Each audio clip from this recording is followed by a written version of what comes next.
Hello, I'm Camden Seidel here with Sean McQuillan. We're both sports staffers for WPTS Radio. Today we just want to hop on and talk about Eli Holstein and how he's been doing. We see a lot of Heisman talk, especially with today. Different awards, weekly awards come out, and just people are talking on different social media platforms about Pittsburgh's quarterback. Let's get started. First off, Eli Holstein has been fantastic.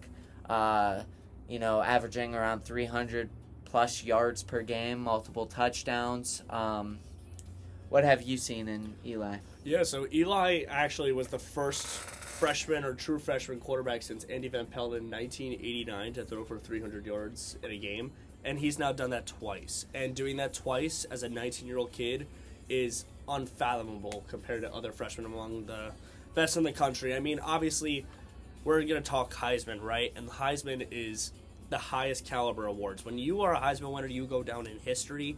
So, is he capable of that? We'll have to see. He's only played 3 games so far. He's played a Kent State team where he performed well, but they struggled at times. He played a Cincinnati team where at first the offense looked horrendous, and then the second half they came back and looked like this top 25 team. And then obviously the backyard brawl a few days ago, Eli, he stole the show. He showed his running ability was lethal downfield for a guy who's 6'4", and that he can make passes clutch in big-time moments.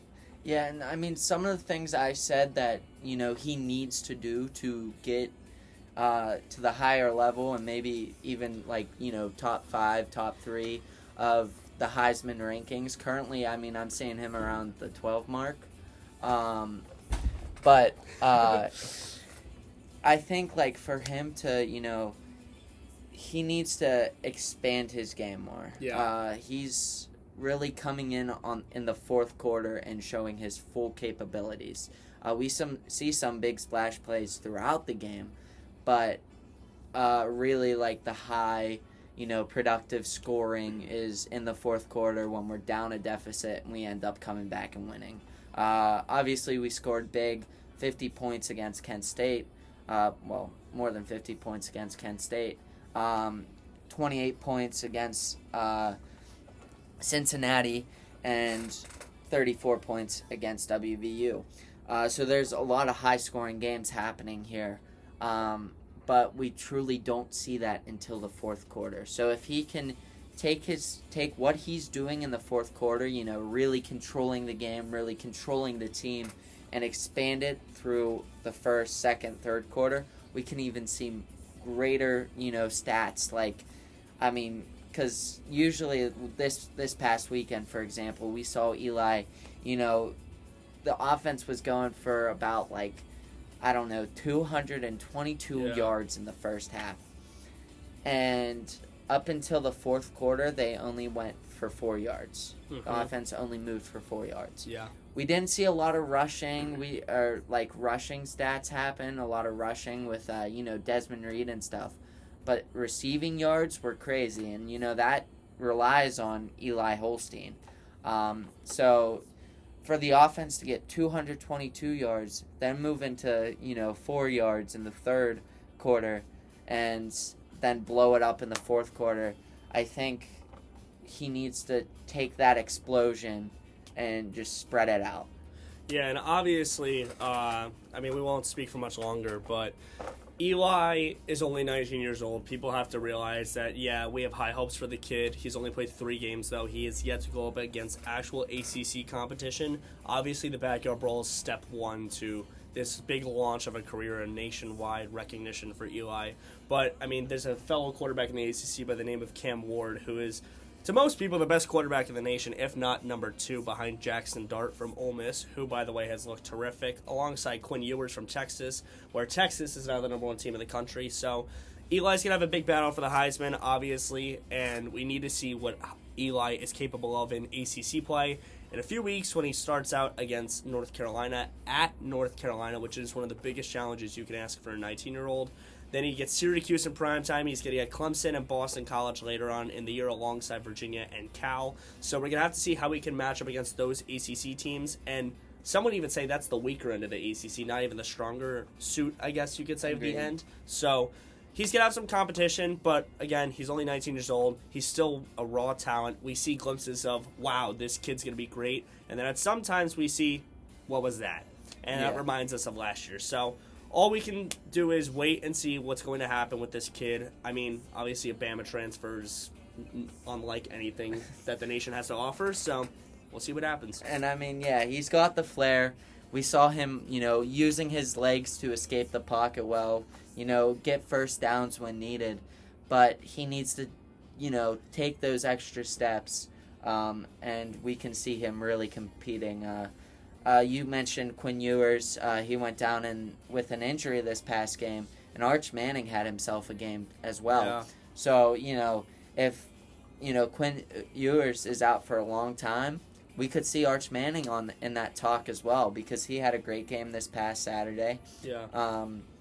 So there's a lot of different quarterbacks he needs to, kind of beat to reach the levels. But it's good to see that he's getting, national recognition. Yeah. Currently he is on his third straight week of ACC Rookie of the Week. Yeah. So, huge. That's huge. He's also this week's ACC Quarterback of the Week, alongside the two defensive awards this week go to Kyle Lewis and Donovan McMillan. So, Pitt's on and up right now, 3-0 going into this weekend against Youngstown State, our last non-conference game. And we'll see how Eli Holstein can perform during this game and going into ACC play. Many people are saying, this is a trap game, this upcoming game against Youngstown State. And it truly can be. They could go in with high confidence, coming off a win in the Backyard Brawl, coming off a great comeback win in Cincinnati. So they could be coming in full confidence, and Youngstown State can throw it right at them. So we'll see what happens. But I'm looking forward to the rest of the season, see where Eli Holstein stands with, those high-quality quarterbacks, such as, Quinn Ewers and Jackson Dart. So I'm very excited. I really like Eli Holstein. And I think if he stays at Pitt for a long time, if he doesn't get Heisman this year, it's definitely in the future for him.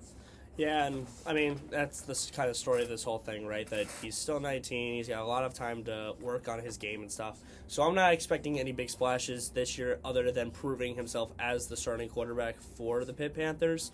I think this next week is honestly a huge game for him, regardless if you think the Penguins of Youngstown State are going to provide a bigger battle or not.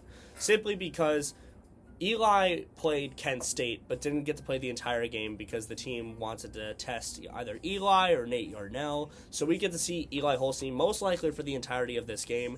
Unlike what people are saying with the trap game, I'm expecting a huge blowout performance simply for the fact that Pitt knows they're riding off the coattails of the Backyard Brawl win, and they need to keep that level of intensity going. The defense had its struggles last week. They get to play a little more relaxed and passive offense in Youngstown State, but also at times is not afraid to air out the ball, so that's a defensive issue. But I think Eli Holstein's going to have a huge game. I'm expecting another 300-yard performance from the kid. Maybe a lot more air game opposed to a quiet rushing game, because the rushing game obviously did nothing for the Panthers this past week. They had, I believe it was a total of 19 rushing attempts for about 30 yards, so that's on average around 2 yards per carry, and that's really bad. So Eli's very good at utilizing his receivers and using Desmond Reed as another receiver.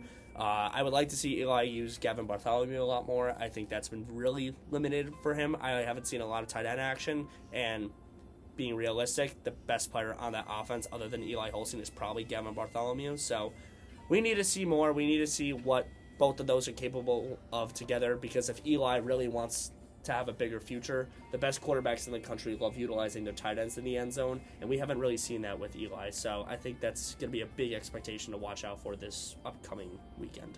Yep. I mean, I just want to do a quick shout out. Cade Bell has been a great offensive coordinator. There were some questionable things he did, especially on third downs this past weekend. But he's been, scheming up some great offensive plays, and Eli Holstein's really putting them on the field well. I mean, he's producing producing the offense, moving the sticks, and it's just great to see. Like I said, coming off a 3-9 season last year. Yeah. I know the whole Pitt football team's hoping to get back to a bowl game this year, and with the expansion of the playoffs, we'll see where that takes us. Yep, pretty much. Have a good day.